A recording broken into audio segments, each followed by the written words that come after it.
Have you ever wondered how someone can lose everything, love, purpose, hope, because of a single choice?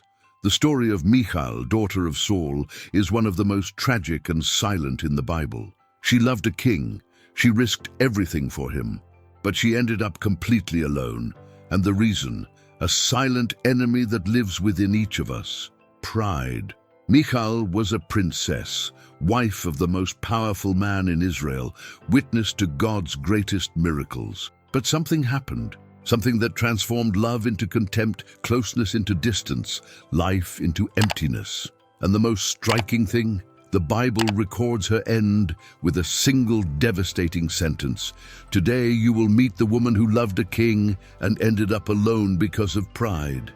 The biblical story of Michal is not just about the past. It's a mirror, and perhaps, just perhaps, you will recognize in it something that is happening to you right now. Prepare your heart, because this is one of the most moving stories in the Bible, and it will touch you in a way you don't expect. Once upon a time, there was a princess who lived during Israel's most glorious period. Michal, daughter of King Saul, grew up surrounded by luxury, power, and expectations, but none of that prepared her for what was about to happen. A young shepherd entered the palace. His name was David, and with him came something Michal had never felt before: true love. David was not like the others. He had defeated Goliath with only a stone and unwavering faith. The women of Israel sang about him in the streets. The men admired him, and Michal, she simply fell in love. The Bible says in 1 Samuel 18:20 that Michal loved David. It wasn't an arranged marriage. It wasn't political expediency. It was pure, genuine, intense love. But Michal's love was born on dangerous ground. Her father, Saul, was beginning to hate David. Jealousy, envy, fear of losing the throne. The king who should have protected Israel's hero now planned to destroy him, and Michal was in the middle of this silent war, daughter of a king, in love with a potential fugitive. In that golden palace, Michal made a decision. She chose love. She chose David, but she didn't know that this choice would have a price that would mark her forever. The love that blossomed in the palace would soon be tested by the flames of betrayal, distance, and pride. And it was precisely at that moment that everything began to fall apart. The moon illuminated the palace corridors. Inside the room, David slept. But Michal couldn't close her eyes. She knew. Her father had sent men to kill David before dawn. Her heart pounded. Fear gripped her chest, but something stronger spoke within her. Love. So Michal did the unthinkable. She betrayed her own father to save the man she loved. The Bible recounts in 1 Samuel 19:11-17 that Michal helped David escape through the window. She used a household idol, placed it in bed, covered it with clothes, and pretended David was ill. When the soldiers arrived, she bought time. Enough time for David to escape, enough time for love to conquer fear, at least for that night. Imagine the scene. Michal, a royal princess, defying the king of Israel. She knew the consequences. She could be killed. She could be rejected. But love made her courageous. Love made her choose David above all else. At that moment, Michal was not just Saul's daughter. She was the woman who risked everything for love. But here's the truth. No one tells you. Courage without wisdom can be costly. Michal saved David, but in doing so, she put herself in an impossible position. David fled, and she remained, trapped in the palace, trapped between the father who used her and the husband who left her behind. Love has just begun. But loneliness was already knocking at the door. Days turned into weeks, weeks turned into months, and David did not return. Michal waited. She looked out the window. She heard stories about him in the mountains, fleeing, surviving, but no message reached her, no word of comfort, no promise of return, only silence. And silence with time becomes a cruel kind of abandonment. Saul, her father, noticed his daughter's loneliness. And he did what kings do when they want to eliminate problems. He gave her to another man. His name was Palti, an ordinary man, without glory, without history. Michal was given to him as if she were an object, not a person. There was no ceremony of love, just a royal decree. And so David's wife ceased to be David's wife. What do you do when love becomes a memory? When the person you saved simply disappears from your life? Michal lived for years in that condition. She didn't choose Palti. She didn't love Palti, but he was there.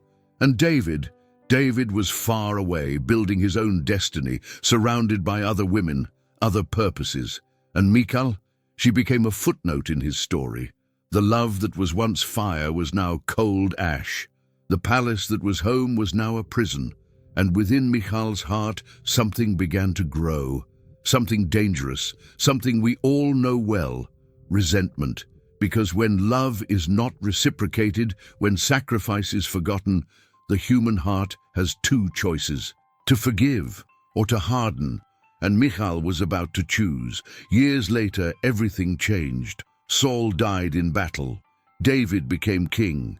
And one of the first things he did was demand Michal back. Not out of love, not out of longing, but for political reasons. She was Saul's daughter. Their marriage legitimized David's throne. So Michal was taken from Palti and returned to the king. The Bible recounts in 2 Samuel 3:15-16 that Palti followed her, weeping along the way. He wept for her. He truly loved her. But Michal, she went in silence, without tears, without protest, because what was left for her to feel? The man she saved was now using her as a political pawn. The man who wept for her was the one she never chose. When Michal arrived at David's palace, there was no embrace of reconciliation. There was no declaration of love, only coldness. David had other wives now, other priorities. Michal was just another woman in the court, and she knew it. She saw it in his eyes. Love had died, and in its place only indifference grew. Before we continue, if this story is touching your heart, please like this video and subscribe to the channel for more life-changing Bible stories, because you need to know what happens next. Michal returned to David, but in truth she never truly returned, because her heart was no longer the same. Love had been replaced by resentment, and resentment, when nurtured, becomes something far worse: wounded pride. And it was this pride that destroyed everything. The most glorious day in Israel had arrived. David was bringing the Ark of the Covenant back to Jerusalem. The people celebrated. Music echoed through the streets. And David, the mighty king, did something unexpected. He took off his royal robes. He put on only a linen ephod. And he began to dance before the Lord with all his might, with all his soul, without caring about anyone's opinion. It was a moment of pure worship. David wasn't there as king, he was there as a servant of God, humble, free, passionate about the Creator. But while the people celebrated, someone watched from afar. From a palace window, Michal watched. And what she felt wasn't admiration, it was contempt. The Bible records in 2 Samuel 6:16 that Michal despised David in her heart. She saw the king of Israel, her husband, dancing like an ordinary man. To her, that was humiliating. It was shameful. Where was the royal dignity? Where was the kingly posture? To Michal, David was demeaning himself, but in truth, he was elevating himself, because whoever dances before God does not care about the judgment of men. At that moment, Michal made a fatal choice. She allowed pride to take over her heart. The pride that says, I deserve more respect. The pride that judges. The pride that doesn't forgive. The pride that puts image above truth. And when you choose pride, you choose loneliness. For God resists the proud, but gives grace to the humble. And Michal was about to discover the price of her choice. When David returned home, still filled with God's presence, Michal awaited him, but not with a kiss, not with an embrace. She awaited him with words as sharp as swords. How the king of Israel behaved today with honor. she said sarcastically, exposing himself before the eyes of his servants' maidservants, as if he were a vulgar man, each word laden with venom, each syllable an attack. Michal wasn't just criticizing the dance, she was attacking his faith. She was saying, "You have shamed me, you are not worthy to be king." But David didn't back down. He responded with a firmness that has echoed through the centuries. "It was before the Lord that I danced, the one who chose me instead of your father and all his house, and I will make myself even more despicable than that." Those words marked the end. David made it clear, he didn't live to please Michal. He didn't live to please anyone. He lived for God. And if that meant being despised, so be it. Because God's approval is worth more than the approval of the whole world, more than the approval of a wife, more than the approval of any person. Michal remained silent. There was no answer. Because when you confront someone who has chosen God above all else, your words lose their power. Their pride reveals itself as empty, and all that remains is the echo of their own bitterness. Michal wanted David to bow down before her, but David only bowed down before God. And it was at that moment that Michal lost not only her husband, she lost herself, because when you choose pride, you lose everything. The Bible doesn't elaborate on what happened afterward. There are no more dialogues from Michal. There are no more stories about her. Just one sentence, a single sentence that sums up the rest of her life. 2 Samuel 6:23 says, "And Michal, daughter of Saul, had no children until the day of her death." That phrase is more than biological. It's spiritual, it's emotional, it's symbolic. In Israel, having children was a blessing. It was a legacy. It was purpose. But Michal, she was left empty, not just of children, empty of love, empty of joy, empty of intimacy, because pride steals the fertility of the soul. She lived in the most powerful palace in Israel. She had everything money could buy. But she lacked what the heart needs: connection, love, purpose. David went on with his life. He built his dynasty. He loved other women. He served God. And Michal, she became a ghost in the corridors of her own palace. What happens when you let pride win? You don't just lose the person you love, you lose the capacity to love. You don't just lose the blessing, you lose the capacity to receive blessings, because pride builds walls, and walls keep people away, but they also keep God away.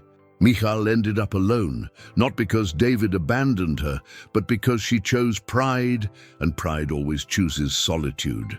Consider Michal's journey. She began as a princess, daughter of the first king of Israel. She had everything: beauty, status, power. She loved the most glorious man of her generation. She risked her life for him, but she ended up forgotten, without children, without a legacy, without a name in the royal lineage. While other wives of David are remembered as mothers of kings and heroes, Michal is remembered for one thing: she despised David. She is the biblical example of how pride transforms royalty into ruin, how it transforms love into bitterness, how it transforms purpose into emptiness. Her story is a warning. It doesn't matter who you are. It doesn't matter what you have. If you allow pride to rule your heart, you will lose what matters most: relationships, peace, joy, purpose. Because pride is the silent enemy that destroys from within. Michal could have chosen differently. She could have forgiven David. She could have humbled herself. She could have sought restoration. But she chose to cling to bitterness, to the wounded image, to resentment. And that choice led her to a place from which she never returned: eternal solitude, from princess to forgotten. This is the story of someone who chooses pride. And perhaps, just perhaps, this story is trying to tell you something about your own life. So, what do we learn from Michal? First, true love requires humility.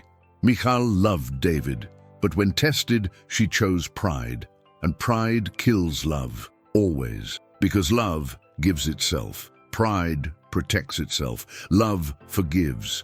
Pride demands. Love builds bridges. Pride builds walls. Second, never judge someone's worship. Michal despised David because he worshipped freely, without caring about the opinions of others. But true worship is not concerned with appearances, it is concerned with God. And when you judge how someone worships, you reveal the state of your own heart. Third, pride always comes at a price. Michal paid with loneliness, with barrenness, with oblivion. Pride promises protection, but delivers imprisonment. It promises dignity, but delivers emptiness. It promises justice, but delivers bitterness. Proverbs 16:18 warns, pride goes before destruction, and a haughty spirit before a fall. Fourth, there is always time to choose humility. While there is life, there is choice. Michal could have changed, she could have repented, she could have sought restoration, but she didn't choose. And that is the greater tragedy. Not that she fell, but that she didn't get up. Michal's story doesn't end in judgment. It ends in an invitation for you to examine your own heart. Where is hidden pride? What relationships are you destroying by not forgiving? What blessings are you missing by not humbling yourself? Now comes the moment I promised at the beginning, the phrase that sums up Michal's entire tragedy. The Bible says in 2 Samuel 6:23, "And Michal, daughter of Saul, had no children until the day of her death." An entire life summarized in 13 words. A princess who ended up empty-handed, a woman who loved a king and died alone. But here's the burning question. How often are we Michal? How often do we let pride distance us from those we love? How often do we judge instead of forgiving? How often do we choose to be right instead of having peace? How often do we despise someone's free worship because it doesn't fit our standards? Michal is not just a distant biblical character, she is a mirror. And when we look at her story, we often see our own reflection, the resentment we harbor, the pride we nurture, the loneliness we create. Because in the end, pride always leaves us alone. But here's the good news. You can still choose differently. You can still let go of your pride. You can still forgive. You can still humble yourself before God and people. You can still escape the emotional prison you built for yourself. Because God resists the proud, but gives grace to the humble. And that grace can transform your story. Michal ended up alone because of pride, but you don't have to end up like that. Today, right now, you can choose humility, choose forgiveness, choose love. Because in the end, it doesn't matter how much power, beauty, or status you have. What matters is the state of your heart, and a humble heart never ends up empty. This was the story of Michal, the woman who loved a king and lost everything because of pride. May this story not only be a lesson, but also a transformation. If this story touched your heart, I need to ask you a question. Where is pride in your life? In what relationship do you need to humble yourself? What forgiveness do you need to offer? Because Michal's story teaches us that pride always has a price, and that price is too high. The Bible is full of stories like this, stories that challenge us, that transform us, that show us who we really are. And if you want to continue learning more about women marked by choices in the Bible, about love and pride according to the Bible, about the lessons of humility and forgiveness that the scriptures teach us, subscribe to this channel now.